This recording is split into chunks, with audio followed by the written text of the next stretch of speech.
Bonjour à toutes et à tous, bienvenue dans cette nouvelle émission Décryptage proposée par Anews Expérience Client. Alors aujourd'hui, on va parler d'innovation et de transformation dans les services publics. On va parler de ce nouveau label qui a été mis en place dans les services publics qui s'appelle le label SP+. Alors est-ce que ce label va révolutionner l'expérience usagée dans les services publics? C'est ce qu'on va voir avec nos deux invités. J'ai donc l'honneur et le plaisir d'accueillir tout d'abord France de Langenhagen de la Direction interministérielle de la transformation publique, qui est aussi la directrice de programme SP+, Service Public Plus. Bonjour. Bonjour France. Et Éric Dadian, qui est président de l'Association française de la relation client et qui est, dans ce cadre-là, membre du jury pour le nouveau label de la qualité des services publics. Bonjour Céline. Bonjour Éric. Donc France, une première question. Déjà, est-ce que vous pouvez nous parler de la jeunesse de ce projet de label et les enjeux qui ont conduit à la création de ce label? D'accord, tout à fait. Alors, peut-être commencer par dire en deux mots ce qu'est Service Public Plus. Donc, c'est le programme gouvernemental d'amélioration des services publics qui vise à les rendre plus proches, plus simples, plus efficaces pour tous les Français. Et ce programme, il se déploie comme une méthode d'amélioration continue qui part des retours des usagers en s'appuyant aussi sur l'engagement des agents publics. Et il s'appuyait en fait sur une démarche préexistante qui s'appelait la démarche Marianne et qui comportait déjà un label. Donc quand on a créé ce label Service Public Plus, on avait un enjeu déjà de continuité par rapport à la démarche préexistante Marianne. On avait aussi un enjeu d'amplifier la démarche et la dynamique d'amélioration continue initiée par le programme pour aller plus loin. De valoriser le travail des agents, parce que c'est essentiel. Souvent, les agents qui sont sur ces enjeux de qualité de service sont sur des fonctions qui ne sont pas toujours suffisamment valorisées. Et puis de rendre visible à l'usager ce qui était fait dans les services publics. Et pour terminer, un aspect assez important sur la mesure de l'impact, je crois qu'il y a des questions là-dessus, de pouvoir objectiver finalement la qualité de service rendu sur la base d'un audit externe objectif et à la maille la plus proche des usagers, la maille locale, puisque ce n'est pas ce qu'on fait aujourd'hui. Alors justement, quels sont les critères d'évaluation pour déterminer si les services publics sont matures en matière de relations avec leurs usagers? Alors ça, c'est une grande question. En fait, nous, on se base sur les engagements Service Public Plus, qui sont le cœur du programme et qui sont aussi, en quelque sorte, notre référentiel. Et ces engagements, ils intègrent les attentes prioritaires des usagers. Alors, vous les connaissez, on est tous des usagers, mais on veut que ça aille vite, qu'il y ait une réponse à nos demandes, une qualité de la relation, une facilité à réaliser les démarches, etc. Et donc, tout ça est intégré dans ces engagements. Et donc, pour avoir le label, finalement, il faut avoir atteint ces attendus sur un certain seuil. Donc, on a fixé des paliers pour obtenir le label à un niveau bronze, argent ou or. Et donc, c'est ça un peu notre échelle de maturité. D'accord. Alors, Éric, pourquoi vous avez décidé, en tant que jury et partie prenante, de soutenir ce projet? Je pense que, de toute façon, l'expérience client et la relation client, elle concerne l'ensemble des Français. Tous les secteurs d'activité, services marchands, services non marchands. Et moi, je trouve que cette démarche est formidable parce que les services publics ont toujours peur d'être à la traîne et au contraire, on voit des France Travail, on voit énormément d'organisations qui obtiennent d'ailleurs les palmes de la relation client. Donc, ils sont au même niveau que les services marchands. Il n'y a pas de honte à avoir. Et donc, cette démarche de progrès, ça m'a paru fondamental. Nous avions à l'époque, à la FRC, créé des étalons, des standards pour structurer un secteur qui n'était pas aimé, qui n'était pas connu, qui venait du centre d'appel. Je pense à la NF Service, qui est devenue européenne et ISO aujourd'hui. Je pense à un label RSE que nous avions créé avec Jean-Louis Borloo, qui est devenu engagé RSE à l'AFNOR. Et là, on vient de créer également un troisième niveau. Alors, on ne peut pas l'appeler label parce que c'est réservé à l'État. C'est une marque de garantie, relation client 100% en France, pour valoriser les entreprises qui s'engagent sur le territoire. Avec ces trois distinctions, cette quatrième Service Public Plus vient compléter un dispositif qui nous permet aujourd'hui d'être plus serein sur la qualité perçue par les citoyens, qu'ils soient patients, qu'ils soient clients, qu'ils soient consommateurs, peu importe. Et donc ça complète parfaitement tous ces dispositifs sur notre secteur transverse qui est l'expérience client. Alors vous allez nous en dire plus et j'espère qu'effectivement ça va faire en sorte d'améliorer les services aux usagers. Tout d'abord, quelles sont les principales difficultés que vous avez pu rencontrer en mettant en place ce label? Parce que j'imagine que ça n'a pas été facile. Et comment vous les avez surmontées? Alors, effectivement, ça a été un process à la fois assez complexe et assez long. Assez complexe parce qu'il fallait qu'on cale les éléments du dispositif. Donc, Peut-être dire à ce stade, donc, il y a un audit qui va être réalisé par un organisme certificateur externe, habilité par la DITP, via une commission à laquelle appartient M. Dadian. Mais il y a aussi 2 enquêtes. Une enquête qui s'adresse aux usagers du service public candidat au label et une qui s'adresse aux agents du service public candidat. Le but, c'était d'avoir une évaluation de la qualité à la fois perçue et rendue. Et donc, il fallait qu'on cale bien le niveau d'exigence qui soit élevé pour que le label ait de la valeur, mais pas trop non plus pour ne pas décourager les services publics. Donc c'est vrai que c'était un process un petit peu long de calage de validation. Et puis il y avait aussi un texte interministériel à prendre. Et donc ça, vous imaginez, voilà, s'il faut faire valider plusieurs ministères, forcément, ça prend un petit peu de temps. Donc ça a demandé pas mal de patience et de persévérance, mais bon, on a fini par y être. Et donc avec ma collègue Ludivine Pichot, on est très heureuse aujourd'hui que ce soit lancé et on essaye d'encourager le plus possible de services publics à y aller. Alors concrètement, qu'attendez-vous de ce label? Je veux dire, qu'est-ce que vous attendez comme impact et comment vous allez mesurer cet impact? Alors on en attend pas mal de choses. Alors je ne veux pas revenir sur ce que je disais au début, sur l'engagement, la valorisation de l'engagement des agents, la valorisation pour les usagers.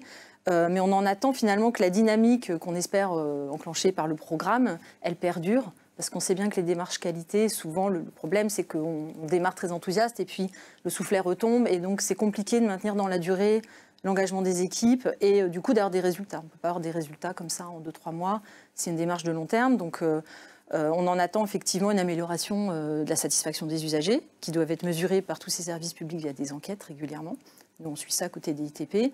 Et puis, une amélioration des résultats de qualité de service qu'on compte mesurer aussi via un tableau de bord du gouvernement qui devrait sortir l'année prochaine et qui permettra de comparer les résultats des services publics sur la base des mêmes indicateurs. Donc, on a des outils complémentaires pour mesurer l'impact. Et voilà, on espère que cette dynamique, elle va porter ses fruits. C'est marrant parce qu'on peut effectivement faire un parallèle avec ce qui peut se passer dans la mesure d'impact dans le secteur privé. Éric, vous travaillez justement au sein de la FRC à la fois avec des acteurs publics et à la fois avec des acteurs privés. Est-ce que vous pouvez nous dire, est-ce qu'il y a un parallèle à faire entre les attentes d'usagers dans le secteur public, vis-à-vis du secteur public, et finalement d'attentes qu'on pourrait avoir avec des entreprises du privé? Bien sûr, puisqu'en fait, l'usager, c'est une seule et même personne. Elle peut être consommateur, elle peut être patient, elle peut être citoyen, lambda, et donc elle s'est habituée à un niveau d'exigence. On parlait tout à l'heure de l'accessibilité, donc évidemment d'abord il faut être joignable, quels que soient les canaux d'interaction, et les canaux se sont multipliés. On était parti sur un E2 canal dans les années 2000, aujourd'hui on se retrouve avec 7 ou 8 canaux d'interaction client, donc c'est ce citoyen, cet usager, parlons comme ça, il s'est habitué à utiliser du mail, du Snapchat, du WhatsApp, aujourd'hui aussi les réseaux sociaux, depuis l'arrivée 2007 des smartphones. Et il s'est habitué à un niveau d'exigence, une compréhension de sa demande, une résolution assez rapide.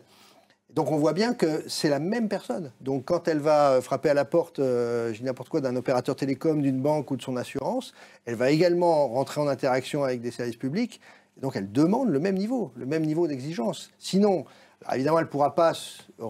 Aujourd'hui, on dit en un clic, on peut changer de marque. Bon, là, pour les services publics, c'est peut-être un peu plus compliqué. Quoique, on voit bien que la SNCF va être en situation de concurrence. La Poste, on peut aussi se dérouter et trouver d'autres solutions.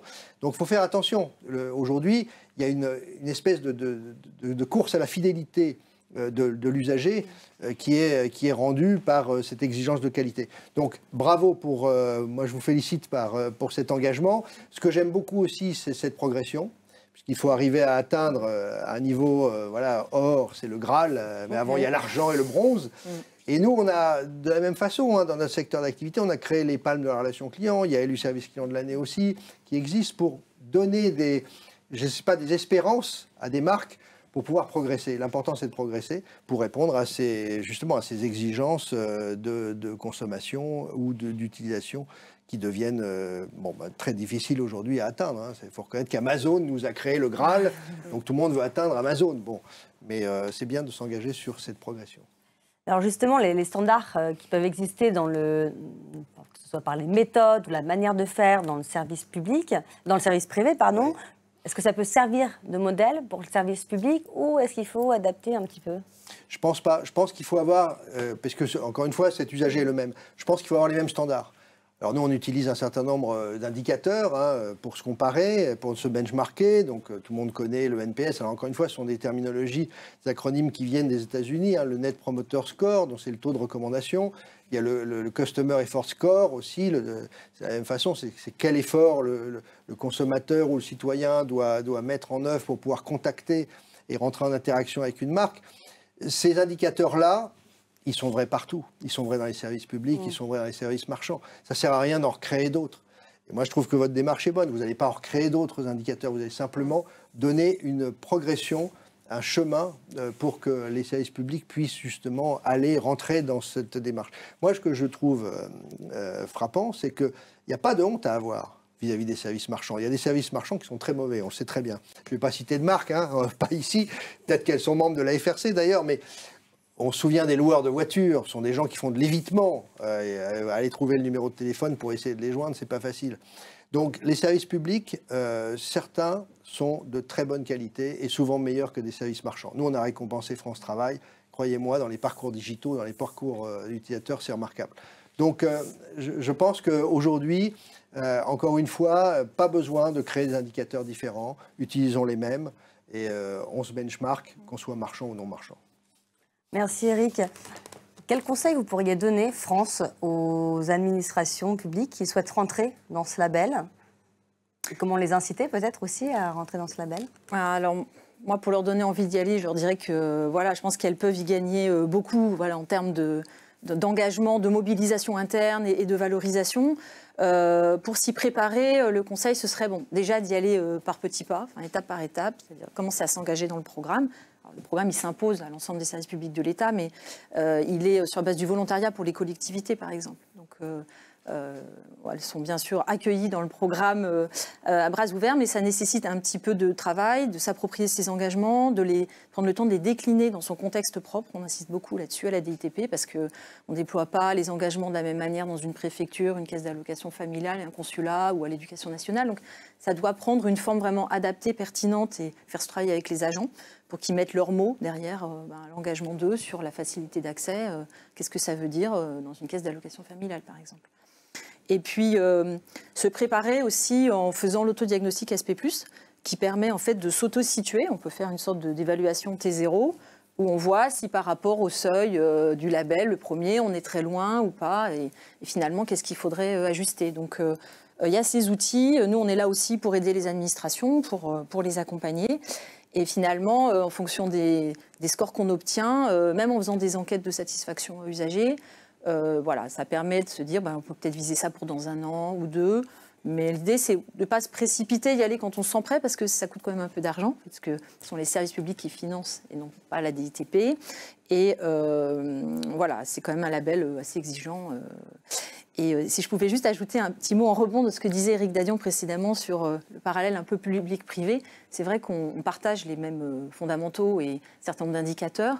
Alors nous, on est plus sur le CES finalement, sur ce score d'effort, parce qu'il y a une petite différence quand même, et notre délégué en parle souvent, c'est qu'on n'est pas consommateur des services publics. Oui.